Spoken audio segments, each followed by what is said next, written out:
Josh Lowe is Newsweek's European politics reporter. He joins us now live from London. Hi, Josh. You know, one could understand why Britons were so affected by her death, but 20 years later, it's the world that's still talking about her. Why do you think that is? Well, I think that there were two parts to the popularity of Diana. On the one hand, on a kind of human level, she cultivated an image, and we don't know to what extent this was sort of her PR, because she was a good PR practitioner, and to what extent this was true, but she cultivated an image of a sort of young, well-meaning, innocent woman, slightly sort of crushed by an unfeeling, unbending institution, the British monarchy. And I think on a human level, a lot of people in Britain and around the world identified with that. But also the image that she sold around the world was one that blended British traditionalism. She was from an upper-class background. She was a royal, with humanitarian work and internationalism and a sort of ease with the modern world and a love for pop culture.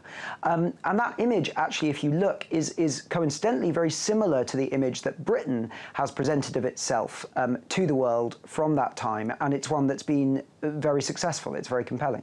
Can I ask, do you see much of her in Kate Middleton today? Is there some similarity there with how Kate has become so popular with the public?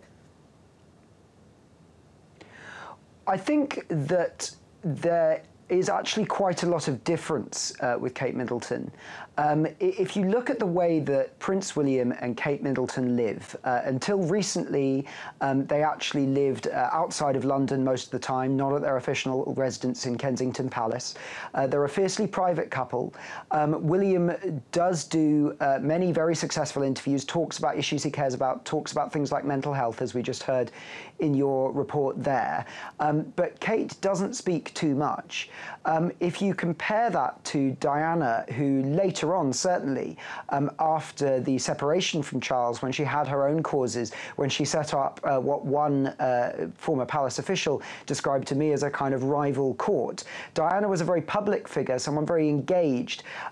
Kate is much more a part of the machine of the monarchy, rather than setting out and doing something different. And I think, you know, when you look back at what it did to Diana and what it did to the royals and the great sort of feuds of that time, it's pretty understandable why you would see Kate trying to fly a much safer path.